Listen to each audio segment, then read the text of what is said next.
Bonjour à tous, mon nom est Pierre-Simon Claret. Si je m'adresse à vous aujourd'hui, c'est parce que j'ai quand même quelques éléments à discuter avec vous.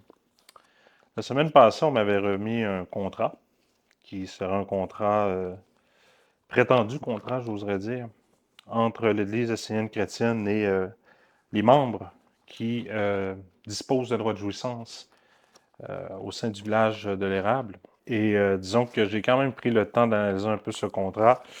On m'a laissé aussi quelques propos à ce sujet, quelques commentaires. Et donc, je vais en discuter avec vous.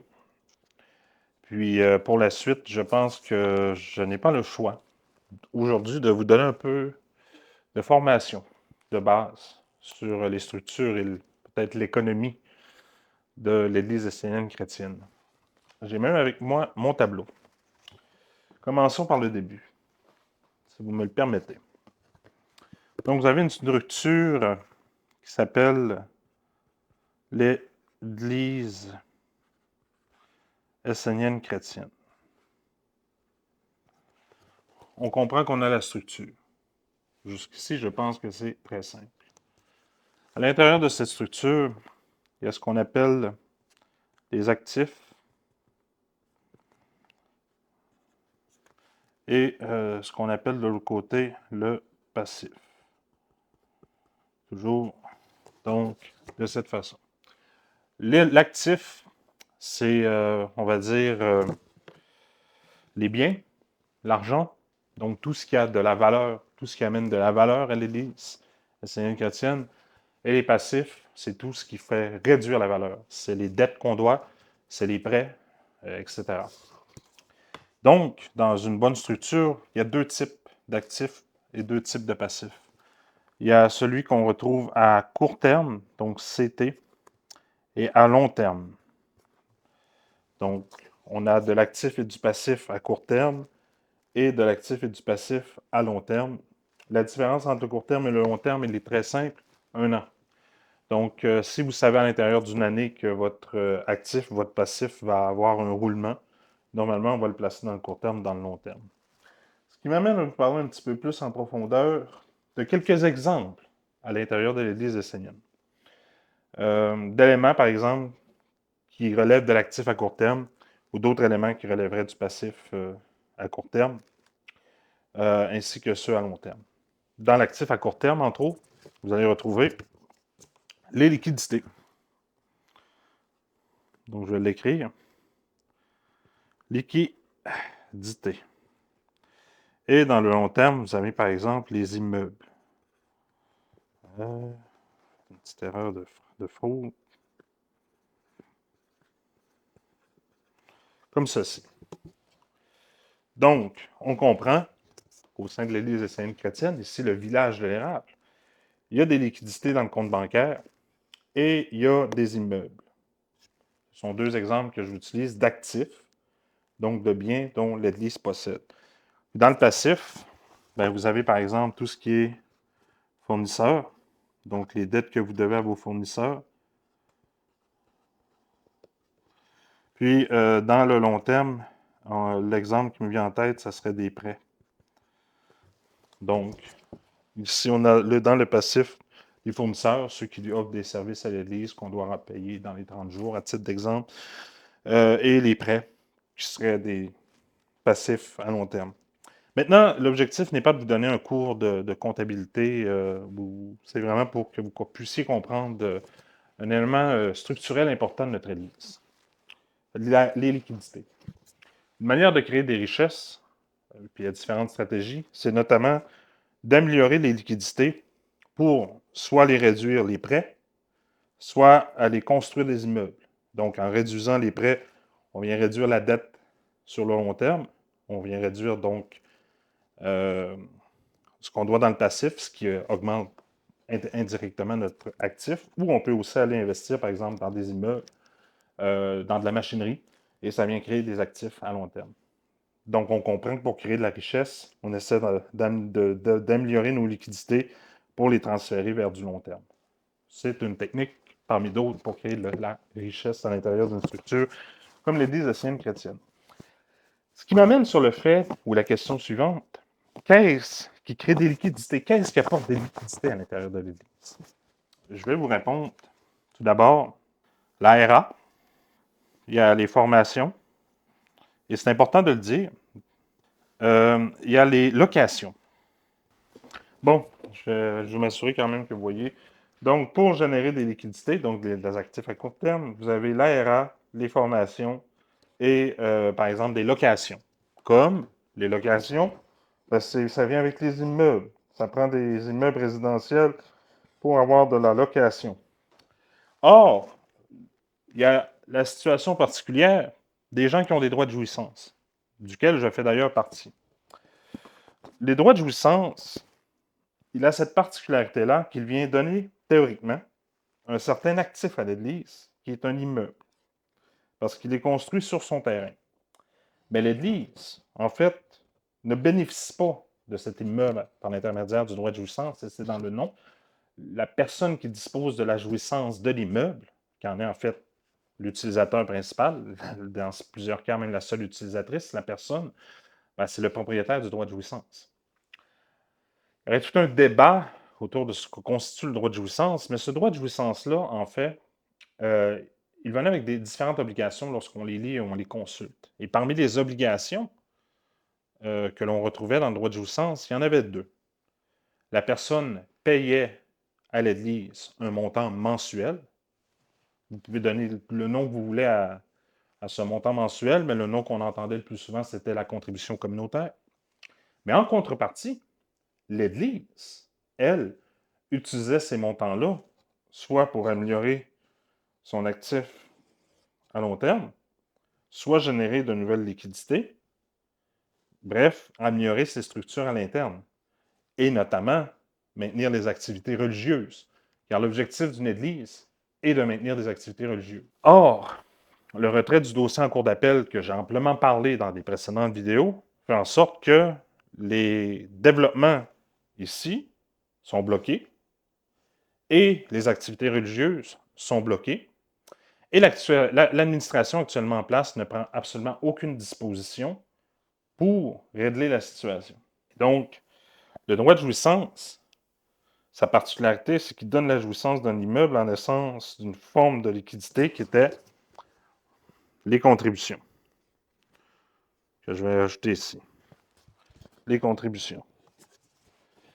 Ce contexte expliqué, lorsqu'on m'a remis le contrat, on m'a affirmé, c'est ce qu'on m'a affirmé, que l'objectif du contrat, et je vais le lire, la somme versée par le contributeur au responsable. Donc, le responsable, c'est l'Église. Alors, je trouve assez particulier qu'on se qualifie de responsable, mais bref. En vertu de la présente convention, est un prêt d'argent remboursable uniquement si les conditions prévues au paragraphe 5 sont réunies. Ce prêt n'est ni un loyer, ni une avance de loyer, ni un dépôt de garantie. On n'écrit pas à la négative dans un contrat. On écrit à l'affirmative. Donc, on aurait dû s'arrêter à, en vertu de la présente convention, un prêt d'argent remboursable uniquement si les conditions prévues au paragraphe 5 sont réunies. On va aller lire le paragraphe 5. Essentiellement, ce qu'on est dit, c'est que le contrat de location du contributeur a pris fin pour quelque cause que ce soit. Le responsable a signé un nouveau contrat de location portant sur le même espace avec un nouveau locataire. Donc, on est toujours dans la location, on ne parle plus du droit de jouissance. Et ce nouveau locataire a signé à son tour une convention de contribution équivalente et a versé effectivement une nouvelle contribution d'un montant au moins égal. Qu'est-ce que ça fait ici, ce type de contrat-là? C'est qu'en droit contractuel, il faut non seulement comprendre l'aspect juridique du contrat, mais c'est important de comprendre aussi l'impact sur les actifs et le passif des personnes qui souscrivent à un contrat. Parce que l'objectif d'un contrat, c'est que de part et d'autre, la personne ou le prêteur ou l'organisation qui collabore à un contrat puisse créer de la richesse. Et dans ce contrat-là, les deux parties s'appauvrissent. Et je vous explique pourquoi. Tout d'abord parce que la personne qui viendrait faire un prêt à l'Église fait un prêt. Et donc, qu'est-ce que j'ai dit tout à l'heure sur les prêts? Les prêts deviennent un passif à long terme. Donc, l'Église, en échange d'une location que vous allez devoir payer au niveau de l'actif à court terme, vient s'endetter dans le long terme. D'habitude, on essaie d'éviter ça. On ne vient pas s'endetter sur du long terme. Et non seulement ça, mais en plus, et c'est elle que je trouve le plus formidable, c'est que les gens qui ont actuellement des droits de jouissance bénéficieraient d'un remboursement. Donc, le solde impayé du prêt porte intérêt au taux de 3 l'an calculé annuellement à compter de la date de la signature de la convention jusqu'au remboursement complet du capital et des intérêts. Les intérêts sont exigibles en même temps que le remboursement complet du prêt en accord avec les clauses de l'article 5. C'est ce que je trouve absolument formidable. Parce que la personne qui accepterait de faire un prêt à l'Église bénéficierait d'un taux d'intérêt de 3 Le problème, c'est que si vous avez un taux d'intérêt qui est inférieur aux alentours de 3,7, 3,8, 3,9, dépendamment des années d'intérêt, généralement c'est 4 si vous avez un taux d'intérêt en bas de 4 l'inflation dévalue la valeur de votre argent et donc vous êtes en train de vous appauvrir. Donc, on est en train de dire aux propriétaires d'un contrat de droit de jouissance qu'ils doivent s'appauvrir pour appauvrir l'Église. Formidable comme idée. Donc, ça, ce sont vos dirigeants actuellement au pouvoir qui ont ces idées-là et qui, ma foi, n'ont absolument aucune idée de ce qu'ils font parce qu'il y a d'autres dispositions du contrat que je pourrais critiquer, mais juste l'aspect économique à lui seul méritait qu'on en parle quelques instants. Ce contexte expliqué, à un moment donné, ces dirigeants-là ne pourront pas rester en place. Avec ces explications-là, j'espère que je peux vous faire comprendre quelque chose. C'est que non seulement il y a un appauvrissement dans les structures qui sont mentionnées ici avec l'idée du contrat qui a été rejeté par l'Assemblée, mais même si le contrat en tant que tel a été rejeté par l'Assemblée, on m'a informé que Roman aura affirmé dans l'Assemblée, donc la semaine dernière, mercredi de la semaine dernière, il a affirmé que d'une manière ou d'une autre, ça allait s'appliquer. Ça entraîne un autre enjeu. C'est que on ne peut pas modifier unilatéralement un contrat. Ça prend deux parties pour modifier un contrat. Ça prend les deux parties au contrat. Et donc, Roman, je te souhaite vraiment bonne chance pour modifier unilatéralement un contrat. C'est quelque chose qui est impossible à faire. Donc, félicitations à nos résidentes ici du village général qui ont été tenus informés de cette situation et qui ont dit non. Vous avez pris votre place devant l'appauvrissement de l'Église. Mais non seulement il y a ça, mais en plus, et ça a été admis dans certaines des rencontres que les villageois ont eues, normalement, la famille Guérin recevait de l'argent, donc de la part du village, donc dans leur tête à eux, de la part des locations. Ce qu'ils ont affirmé, c'est qu'ils vont arrêter de prendre de l'argent des locations dans le village, et plutôt, ils vont prendre l'argent de la RA, juste ici. Sauf que ça aussi, ça vient appauvrir l'Église. Parce qu'en retirant l'une des capacités de l'Église à générer, encore une fois, de l'actif à court terme, c'est-à-dire des liquidités, ben, elle ne peut pas non plus produire à long terme de la richesse, soit en payant ses prêts, en payant ses débiteurs, ses fournisseurs ou en construisant des immeubles. Et donc, encore une fois, on se retrouve dans une structure qui vient appauvrir l'Église. Et c'est ça tout le fond de mon propos. C'est que vous êtes devant des gens qui, depuis des années, œuvrent collectivement à appauvrir l'Église assyrienne chrétienne, qui est supposée être une structure au service de Dieu. Donc, à ce stade-ci, s'il y a des Esséniens qui n'ont toujours pas compris que toute cette histoire a toujours été une question d'argent, je me demande sincèrement si vous avez la capacité intellectuelle de comprendre le message du monde divin. Dans tous les cas, mon constat personnel, c'est que ceux qui n'avaient pas ces capacités se sont réfugiés, dans certains cas, dans les mondes spirituels, qui sont distincts du monde divin dans l'enseignement enseigné, dois-je le rappeler. Les mondes spirituels sont liés au monde des illusions du monde de l'homme, des illusions humaines. Et donc, je vous dirais que quand vient le temps de former des bonnes alliances, posez-vous la question suivante, est-ce que je vais m'allier avec ceux qui cherchent à enrichir l'Église ou ceux qui cherchent à l'appauvrir? Dans tous les cas, ce que je peux vous dire au moins, c'est que ces diverses actions d'appauvrissement de l'Église ne resteront pas sans suite. Et donc, je vous confirme que depuis la semaine passée, j'ai déposé une poursuite. Ce que je vous propose, c'est que je vais vous lire une partie des conclusions de la poursuite. Évidemment, qui vont rester, je ne parle pas des allégations qui vont rester à prouver en cours et qui sont amplement prouvées par la preuve. Mais ce que je vous dirais, c'est que les conclusions sont quand même intéressantes lorsqu'on parle des dirigeants de l'Église. Déclarer la défendresse Magali Guérin déchue de sa fonction d'archevêque visiteur de l'Église essénienne chrétienne. Interdire donc à la famille Guérin d'agir à titre d'archevêque de la mise en cause, donc l'Église essénienne chrétienne, ou toute autre fonction au sein de celle-ci pour une période de 5 ans. Et par la suite, je demande la nomination d'un tiers indépendant pour reconstituer la liste des membres de l'Église essénienne chrétienne et procéder à des élections. Évidemment, la reconstitution de la liste des membres va se faire sans discrimination et toutes les personnes qui s'affirmeront esséniennes et qui ont pris la corde de la ronde des archanges et qui ont suivi l'enseignement sont membres de l'Église et auront droit de vote. Donc, ce contexte expliqué, j'en viens finalement à conclure ma vidéo avec ces paroles. C'est que l'Église essénienne chrétienne, c'est avant tout une œuvre collective qui n'appartient pas à un homme, à une femme ou même à un enfant. C'est un socle qui permet d'asseoir l'enseignement, qui permet de diffuser l'enseignement et qui permet surtout de créer, d'apporter de la richesse culturelle, religieuse et même matérielle, donc à ceux qui vont contribuer à cette œuvre. Et pour ça, il faut travailler collectivement. Il faut travailler par l'intermédiaire de la Sainte Assemblée.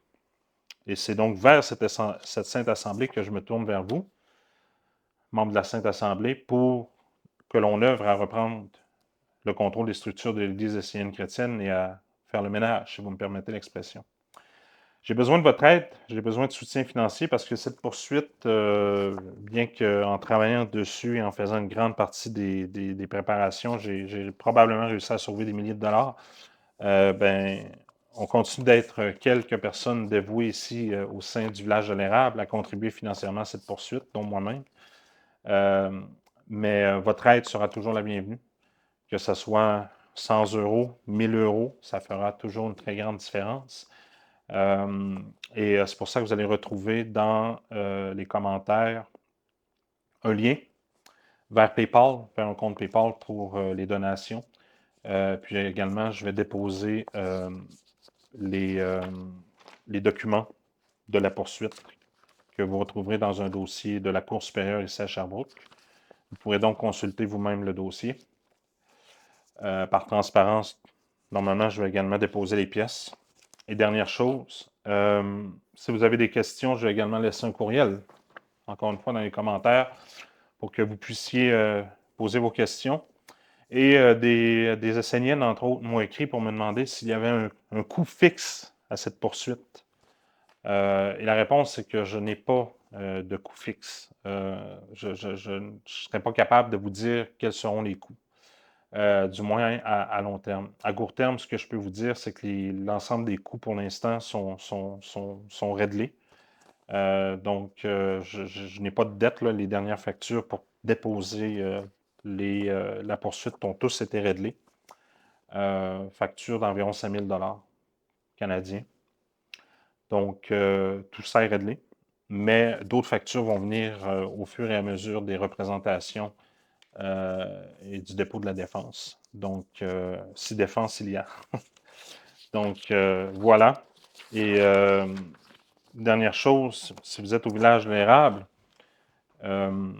et que vous continuez de soutenir financièrement les personnes actuellement au pouvoir, prenez conscience que vous allez probablement nourrir financièrement l'Église dans le seul objectif de maintenir au pouvoir quelqu'un qui appauvrit l'Église. Et donc, financièrement, ça ne sera pas rentable pour vous, ça je peux vous le dire. Donc, ça sera ma conclusion et merci beaucoup pour le temps que vous m'avez consacré.